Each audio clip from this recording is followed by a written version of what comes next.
Twitter user Guapzilla retweets a post from last year in September.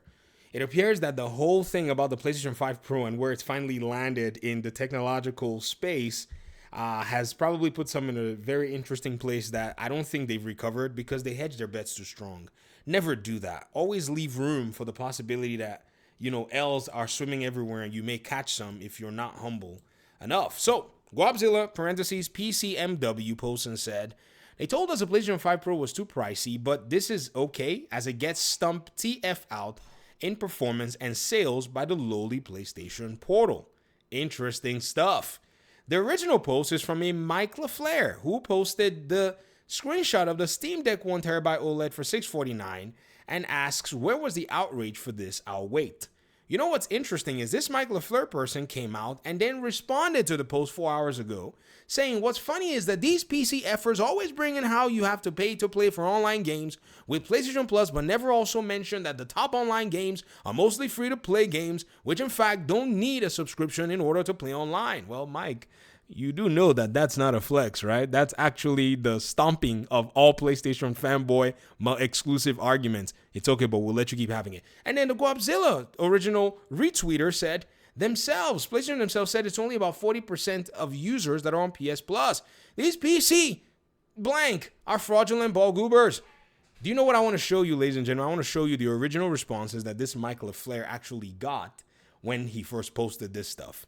Because if you notice, you can't reply to the darn thing anymore because he got basically presented the facts.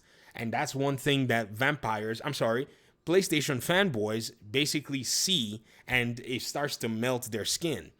Now, Mike LaFleur was replied to and, said, in fact, he replied and said, 98% of y'all let this post go right over your heads, missing the entire point. Okay, I don't know what your point was, but you got, a Vessel user say, A, it's an entire PC. B, it's a technological miracle. C, it's better than a version of the best console Valve makes, and it's still cheaper than the PS5 Pro.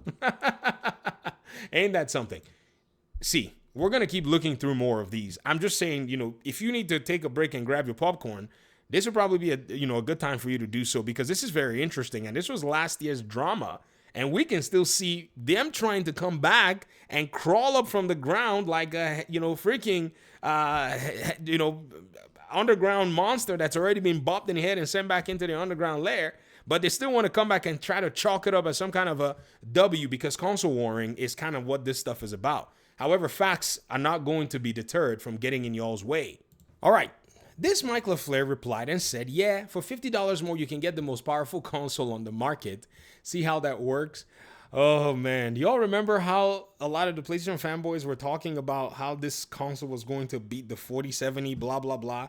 Ended up getting that the 3080 could easily use its pinky to slap that PlayStation 5 Pro all over the place, not even realizing that there were already GPUs on the market that were cheap that could achieve and do way better in terms of rasterization performance than the PS5 Pro. Anyways, let's keep going though. And so someone says, it can do far more than a PS5 Pro, right? And then they said, I'll let you have it. That was their reply that they gave. Then this person said, I got the LCD one, I got it at launch, and it's the best handheld console. It's not as powerful as a PS5, but it can do emulation, which is a plus if you're into that.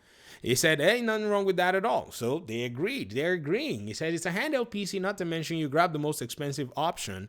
That's precisely the point, sir. What? Anyways, because it's way better than a PS5 Pro, then the gamer responded, and they said, LOL, I'm not even finna entertain that. Doesn't matter whether you entertain it or not, it is a better device.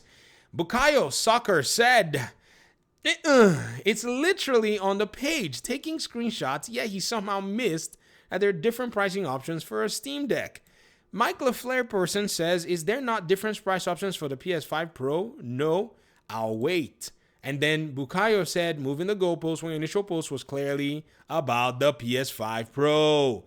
This Mike LaFleur person, I can see why you had to go ahead and close down this post, because what was going on was, I think you were getting dry aged and then getting ready to be put on top of a smoker, and you saw, ooh, this ain't gonna be pretty, and you took off. This person says, because not that many people care about the Steam Deck, but PlayStation has been around for 30 years, blah, blah, blah, good, huge fan base. This person said, do you outrage over phones? There are different price tiers, and people were pretty much letting them know that, yo, this particular device and this comparison is not one that you should be dealing in. To the person who went ahead and retweeted this particular post, I wonder what your initial, motives were in this particular category. It's not like you can't, build a gaming PC for $650 that will stomp the PS5, something that I've done on the Video Game Fight School channel, have videos and have receipts to that effect. And I will be doing a, GPU comparison with the PS5 Pro to see what that, particular device can actually pull off. And it'll be very interesting to see. So I think what happened is they found out that the PS5 Pro was trying to punch above its weight. So they decided to find somebody that they could punch down on. And they decided it was going to be the Steam Deck, of which even yet the Steam Deck still, is able to give a haymaker to the PS5 Pro because of the fact that it's just a PC. Just that simple fact already basically obliterates all of that. But again, this is how we've had these, agencies enter the conversation. A lot of, in my opinion anyways, poor equivalencies. I wouldn't even call them false equivalencies. I'll say it's a poor equivalence. Why not just go with a $700 PC versus a PS5 Pro? You will be schooled with ease. It's not even a matter. I think there were just so many people online that talked about the PS5 Pro. Now a lot of people actually sat down to do some good market research. I barely saw anyone.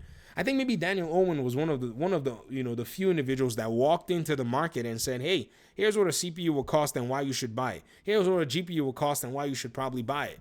Right? No, not a lot of people did that stuff, and the ones that even did it, they had to deal with folk like this constantly saying, "Oh well, I just like that, I can just push a button and turn on." But I thought y'all came here to see if you could build a gaming PC, for the same price as a PS5 Pro or a better PC. But then when they see the better PC, they want to take their ball and go and say, no, you asked the question and it's good that that question got answered. That's all. You only wanted the information. No one is saying that you should go get a Steam Deck. No one is saying that you should become a PC gamer. But all of this so-called PC gamer hatred is just a recipe for just taking dunk-ons every single time. And I don't think most of these PlayStation fans are really going to recover because they really did hedge their bets thinking that this PlayStation 5 Pro thing was going to revolutionize everything in gaming. I can't believe that they actually thought that. Like that a console would be able to come in and shift gaming in a way that even the RTX, 20 and 30 and 40 and now 50 series are still trying to, push uphill to solve a lot of the issues, and developers are all over the place doing all this. And then it was going to be the PlayStation 5 Pro with PSR that was going to do it. PSSR, PlayStation Super Sample Resolution. A very interesting conundrum, I must say, because I think what PlayStation succeeded in doing was selling you a console with barely any improvements at a premium price. That's what they did. They overclocked the CPU, gave you a little bit more GPU tweaks, and then they asked you for $700 based on technology that was already outdated by the time that they even went ahead to manufacture the original PlayStation 5. That's got to be the genius move out there. Enjoy your locked ecosystem, your locked console that's going to also try to push you into buying the next hardware piece that they're going to sell you later. That's what they want. Peace out. Thanks for watching the video. Hopefully we'll talk pretty soon in another one.